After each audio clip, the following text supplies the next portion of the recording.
How often does that become the bottleneck to make a decision if I want to partner with this MGA? It's about granularity. If you don't have a system to measure what makes you different, better or for worse, that reinsurer may not be, again, doing anything but looking at volume and loss ratio and not understanding why. The what and the how is important, but the why is very important. Where do you see AI actually being useful in insurance, and where do you feel it falls short at this point in time? AI will be useful in asking the right questions and looking at the data. It won't be helpful in doing somebody's work instead of them using their judgment, though. If you could see Treacy down right now with every MGA founder that is about to launch a new program, or first program, what's that one piece of advice they won't hear from their lawyers or even their capacity providers? It's about your distribution system. If you're not measuring and looking at real metrics, if you're not measuring them, you're not managing them.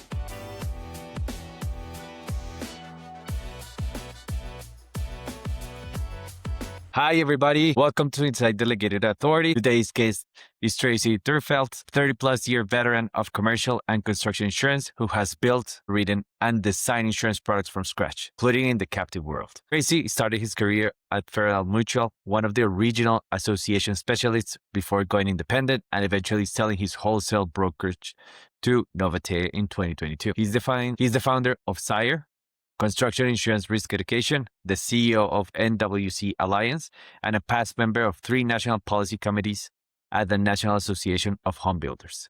His core belief is simple. The biggest problems in insurance come down to language. Contractors and agents don't speak the same language, and that disconnect costs everyone. Today, we're getting into how the gap plays out across the MGA world, what it takes to build insurance products from zero, and why education might be the most undervalued competitive advantage in delegated authority. Welcome to the show, Treacy. Thank you very much, Danielle. To kick us off, Treacy, you've spent years in Federated Mutual, one of the original association specialists. What did that environment teach you about how insurance should actually work? Well, it should work for all the members. That's the first thing of an association. But sometimes when we say it works for all the members, that some of the members do get into the program and some of the members don't. And some of those members that don't need resources by which to improve. And getting to a key point with associations, when it comes to understanding each other, having worked with them, you have to shift gears. You can't speak insurance jargon. You really have to keep it in construction jargon and or just plain English. Yeah, it's, I would say everybody needs to benefit. If somebody benefits more than the rest, it's going to be at a breaking point, and eventually, I would say. Yeah, but it can result in correcting a problem and a risk that doesn't even know they have one. So, I mean, associations pool knowledge resources as well as not just insurance resources. So it can be very fertile ground. Yeah, totally. You sold your wholesale brokerage to Novate in 2022. That really caught my attention. But you kept the education and consulting side. What was it about that work, like that work you weren't willing to let go of? Well, first of all, education is more of a vision of mine. When I look at reconciling the languages of the construction and insurance industries, it would be one example among many other industry niches by where the insurance industry could proactively say, hey, I want to understand the language of the industry, and we want to educate the industry to a relevant degree, the language of insurance. So I feel that bridging that gap will improve expectations, understandings, loss results, loss outcomes. So that was very hard for me to give up. And I'm not going to tell you it was anything but a passion of mine, but it was a vision. And so moving on to the captive side, actually the kind of coaching I do there is very creative, and the creative work is very stimulating, and it helps me wake up every day and think of my client problems in terms of, hey, what is the answer that isn't so obvious, and how can I ask the right questions to craft that answer? Yeah, and between C.I.R.E, NWC Alliance, and 2 national NAHB policy committees, you're deep into the construction insurance world. What keeps pulling you into this space? My childhood. When I was a teenager, I was invited to be an apprentice over the summer for an electrician. Once crawling around in crawl spaces got tiresome, I graduated, and then after a brief stint in the restaurant industry, went into siding and roofing and got a chance to both sell it and install it. I went going through all the training programs. So that history stuck with me into the insurance world. So as I had a choice with Federated of, say, 13 different specialties, the one I could best understand was construction. Yeah, and then you started all your career in construction, in construction insurance. And then something that I've seen is a language gap, and you were very open to sharing. How do you feel that how big is that language gap between, let's say, the contractor and Mhm. the agent selling them the coverage? And what does it actually cost when neither side understand or have a different assumptions or meanings for each of the words that are being talked? Well, we have a great example in what I call zero lot line homes. Okay. So many people consider them townhomes. Well, what's different between a zero lot line home and a townhome? Well, when you have a zero lot line home, you own from the ground to the sky, including the ground. You simply have a property line that runs through a common wall. Whereas in a townhome, you may not own the ground to the sky necessarily, and you may have true shared responsibility through the association, which of course can create liabilities that are unthought of on an individual homeowner basis. How does that translate? Well, if you're pricing zero lot line homes as if they were townhomes or condos, or covering them accordingly, you're going to have both pricing and coverage errors if it's not fully understood. That's one example. And I feel that the communication gap is beyond the agent. I think that construction underwriters need to know this stuff too. And some do, some very much do, and some don't. Yeah, I agree. If you're an agent and underwriter and you actually understand your customers, your clients' business, I'm pretty sure you're gonna do a better job. And how much do you think that could be or could become into an advantage to actually understand how construction works, what a square means, and how to calculate a circuit, and why has the industry been so slow to close the gap?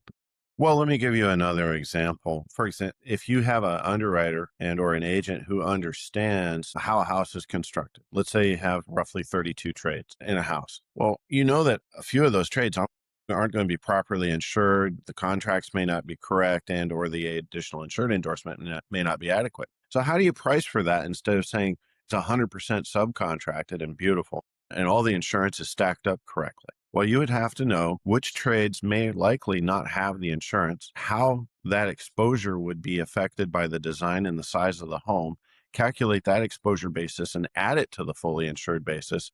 Then you might have an accurate price. Okay. Now you can also look at that as an MGA from a form point of view and a coverage point of view, and simply put in penalty deductibles, coverage, warranty requirements, etc., so that you can insulate yourself from the uninsured subs or the improperly contracted subs.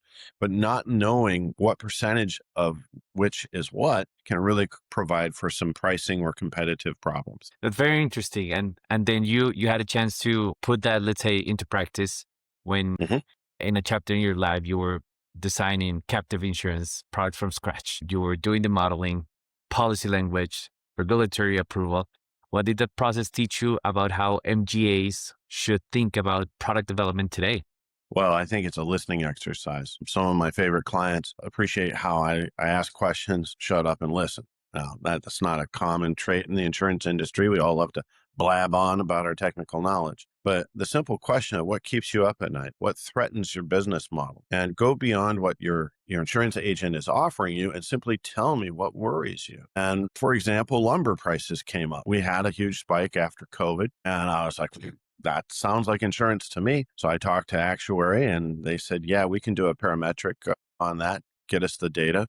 Data is readily available. The history of lumber prices, if you're looking at 1,000 board feet, is easily available. And then you simply have to model the information in such a way that it makes sense to be insurance. As you know, you can't insure something you know is going to happen quickly. You can certainly have an actuarially determined reserve rate in terms of how you charge premium and how you provide for claims in the future from the history and the data that's there. And then you simply have to write language that provides for clear and easy adjudication of the claim. Otherwise, the regulators are going to get upset that it's a willy-nilly piggy bank. Yeah, you make it seem so straightforward. Like lumber price has volatility. People need homes. Construction needs lumber to actually make the homes. You can build a paramedic product around this risk. Like it seems like a step by step, follow the lead. Why hasn't this been solved before? That's a good question. I feel that people are so busy correcting the product that's out there right now. not willing to listen about new product developments that maybe the contractor or builder needs more. When you look at some extension for replacement cost on construction equipment versus the price of lumber, I'll give you a nickel for every builder. I'll take a nickel for every builder that says I'd rather have a guaranteed lumber price with me participating in maybe 5 to 10% of that fluctuation. That's when we have the historical data that we know lumber prices for I don't know how many years. But I feel insurance reflects the economy and how is it growing, but it has a lag. So it has time window. For example, C.I.R.E is booming right now. Ability is something that's emerging with. I'm not sure if there's a lot of loss history recorded for that. How does an MGA build a product around a risk that doesn't have enough data yet? Well, you don't. I'm sorry, when you look at, for example, the Great Recession in 2008, 2007, actually, when it started, you got to think about the finite reinsurance debacle between Berkshire Hathaway and AIG.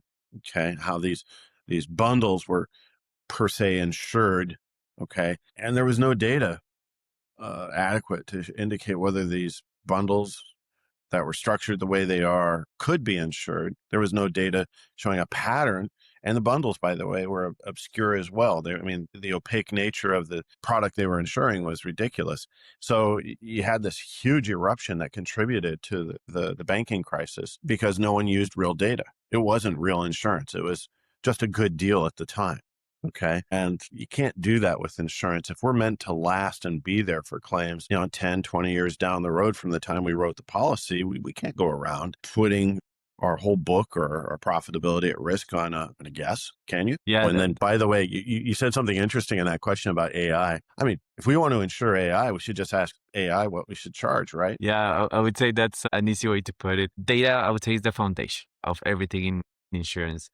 And when you take a look at MGAs, MGUs, they often rely on the same data everyone else has. Most of these data is public. You can go get it, or if you want to buy it, there's the same providers you can get it from.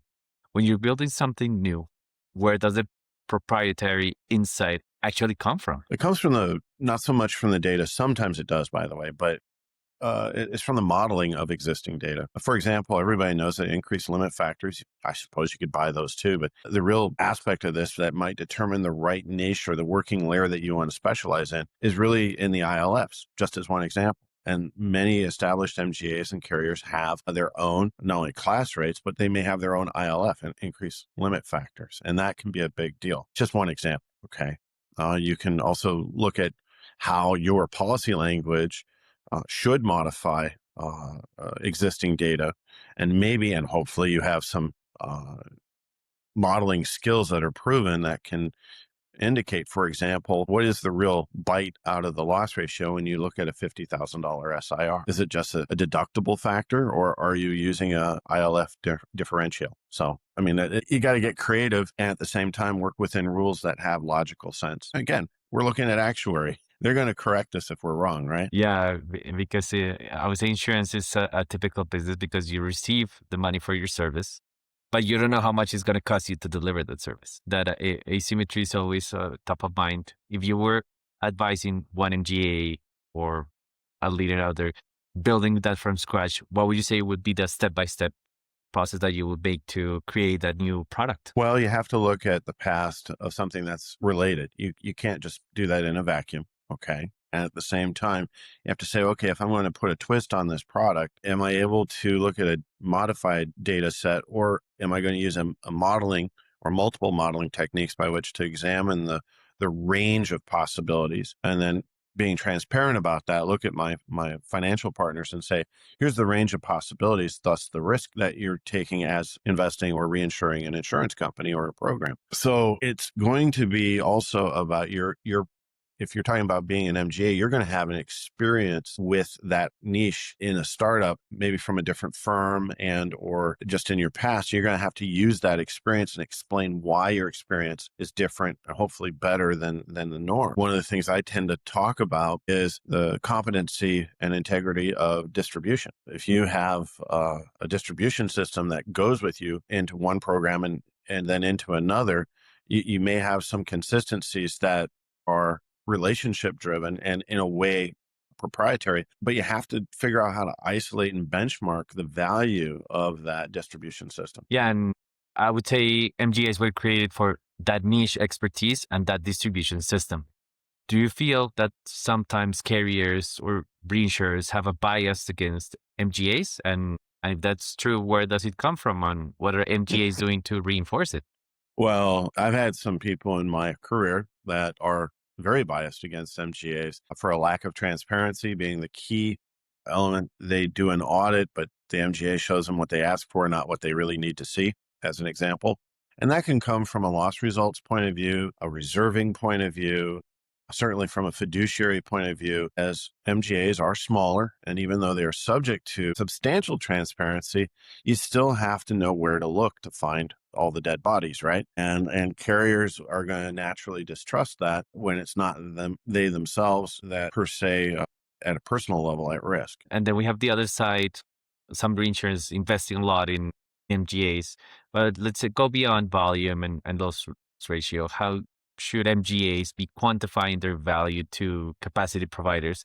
And why has the industry been so slow to define those metrics? Well, okay, so yes, loss ratio and volume count, but then like you said, there can be a lag when you deal with construction insurance, for example, as Maryland Casualty and as Zurich have found out, lags can be as much as 10 years before the program blows up. So you really don't know what you have in that process, just looking at volumes and loss ratio. If you can get more granular with your data and explain why a loss ratio outcome is better or worse, that's important. But you have to set up a system that's consistent prior to implementing the program so that you can track that from the beginning rather than apologizing or bragging at year 5. Yeah, it takes a while to actually see the performance. And I would say that's key when you're evaluating, let's say, getting into a partnership with an MGA. Let's say, how should a capacity provider or how much of the evaluation comes down to how clean, structured, and consistent the data actually is, and how often does that become the bottleneck to make a decision if I want to partner with this MGA? Yes. And again, it's about granularity. If you don't have a system to measure what makes you different, better or for worse, that reinsurer may not be, again, doing anything but looking at volume and loss ratio and not understanding why. The what and the how is important, but the why is very important. And so we just need to, again, think of systems and processes by which the data is verified, consistent, but tells a bigger picture than just those two categories. For example, if you were to provide the transparency by production source, that might be one small step. And if you can look at how the production sources are differentiated, either by geography or consistency with the application processes, ratios, I mean, there's all kinds of other measures that need to be looked at. And in this example, in the distribution system, that can tell a story. For example, you have a producer that initially is awesome because the closing ratio is 2/3, maybe even 75%.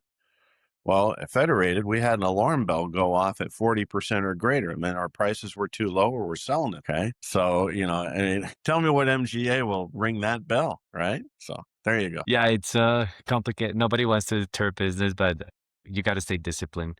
And I would say something that starts to tell stories is it's the data. It comes through the submission. Then there's a lot of manual processes involved. Then when you're reporting to your capacity provider, it could be through a board docs. Where do you believe things break in the operational chain? Let's say it breaks and people just accept it as the new normal or as it always has been. Oh, in our prior discussion, you mentioned the black box. Where's the lack of transparency? Well, if in an audit, an MGA is being allowed to choose which files are being audited, that's your first problem. Okay. And then the next problem is the MGA gets to choose when you audit. No, that's your next problem. I think that whatever data you're looking at should be live and auditable at any time, all the time, and any which way the reinsurer or carrier wants to see it. Yeah. And then we have all these manual processes and this new wave of AI, like people, I would say, being fearful at some point around AI replacing, let's say, agents, underwriters, like people in the value chain. Where do you see AI actually being useful in insurance, and where do you feel it falls short at this point in time? I think AI will be useful in asking the right questions and looking at the data. So, for example, if you're looking for inconsistencies in granular data or even in the macro data and or comparing against benchmarking against other data that you don't have access to, but it'll at least tell you how you compare. Those types of things to detect where the problems are is where AI can be helpful. It won't be helpful in doing somebody's work instead of them using their judgment, though. We come from a biased background. I mean, we went through all kinds of 10 years explanations as to bias. Like psychological bias is a part of underwriting. I've always described running an insurance company as four people in a car. You have the underwriter who's white knuckled and her foot's on the brake. You got a marketing person telling her stories in her ear and sliding his foot over to the accelerator pedal. And then you got the actuary looking out the back window giving directions. Okay. Then it gets worse. If you stop the car to figure it out, the claims guy jumps out of the trunk. And so each of us has our own bias, right? And point of view. But yeah, how do you determine whether that bias is helping you or hurting you? Okay, AI might be able to help us with that. Yeah, and then we, four people in the car, go through I don't know how many different type of roads, and we've seen that too. Let's say in construction homeowners insurance, there was a meaningful loss difference between post 2011 homes and legacy construction. What does it actually mean for MGAs writing those lines, and why hasn't the market, let's say, corrected it? Well, we got a number of problems. I'm recently going to launch a course here next week or two on the nitty gritty of some of those problems. And the solution involves some pretty scarce data. Insurers have not been tracking adequately on their claims outcomes relative to that 2011 benchmark in the changes of code. And the legacy homes, with some data that I've been privy to, the legacy homes are constituting 85 cents out of the dollar of every claim on a per dollar basis per home. And then you've got 15 cents, is what the updated homes, whether it be a brand new home, which is better tracked. And we don't really have any credible data on upgraded resiliency homes yet. Okay. So, the data sources might be part of the problem and to be solved there, but we also have claims methodologies. I keep telling people, wouldn't it make more sense if the builder in a new construction situation or relatively recently constructed situation were the first one called, the builders were the first ones called that originally built the home. They have the blueprints. They know the plans. You're not going to deal with somebody trying to fix what works and cause a bunch of additional expense on the insurance side and potentially a construction defect claim later. So, I mean, you really have both claims methodology and data sourcing, but then rating methodology is kind of constrained. Most of this space is regulated. It's admitted paper, and the regulators want to see prior data. And with that being scarce, you can't really provide, a two-table solution. You have to, again, say, well, I can discount new homes 10 to 15%, because that's historically what we've done, where no one has been historically discounting new construction based on the claims results in the last 5 years. Yeah, we as human beings, like predictability. We want to be sure that we are de-risking the deal as much as possible. And some of the ways that I've seen people get that peace of mind is with verifiable education. Things like CPCU certification exploding in the MGA staff became, I would say, a real signal of quality. And do you feel that changes how capacity is being allocated right now? Well, if you have people who know what they're talking about, you're going to have better loss outcomes. I'm just keeping it simple. And we can look at underwriters who have their proven track record. But when we look at distribution, again, is it just volume and loss ratio? And how do you verify why they have good volume and loss ratio? The why is it's just as important. Some of that can be in educational certifications. And I'm clearly as a C.I.R.E, construction insurance risk education, I'm very dedicated to making sure people develop a common language when it comes to commercial insurance and speaking to the construction industry. And when you look at a misunderstanding, whether it be at an individual risk level or an association level, the claims outcomes can be horrific. It could be an E&O because somebody forgot that that CG 2294 was attached to the policy and didn't explain it correctly, or you could deal with loss outcomes to the carrier because here they were thinking the development was all single family when it was all vertical condo. You tell me how misunderstandings impact loss outcomes, E&O outcomes, and mispriced premiums. So yeah, of course, education's the key, and specialization is the key too. And then we have MGAs looking to scale quickly in niches like, let's say, construction. What operational discipline tends to break first? Is it underwriting consistency, data quality,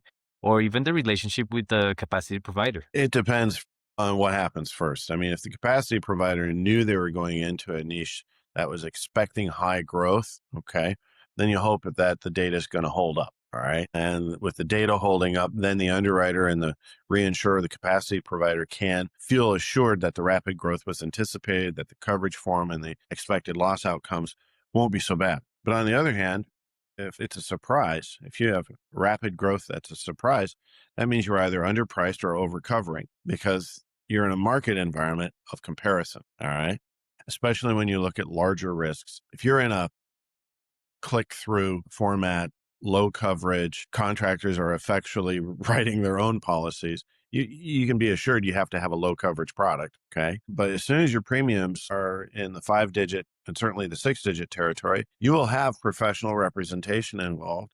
You'll have professional judgment involved, and you really have to have some measure of whether it's effective and balanced. And that means the data has to be good. And you have to understand that if you have an unexpected growth, you either are giving away coverage you shouldn't be, or you're way underpriced. Yeah, that's a totally fair point. No growth comes basically out of thin air. And looking ahead, Treacy, let's say 5 to 10 years from now, where do you feel the MGA model is heading, and what concerns you about this direction that it's taking? Well, the MGA model is going to get smaller. It is going to have an impact sorting value. The distribution system an MGA brings will be measured, and that will come in play upon audit performance, upon claims performance, as well as premium performance. And those performance metrics are going to be more granular, and they are going to be more transparent. So the MGA may not have a choice if they want to continue with their capacity provider, but to evaluate their distribution system and to face the consequences of making bad decisions. And some MGAs are certainly not in the mood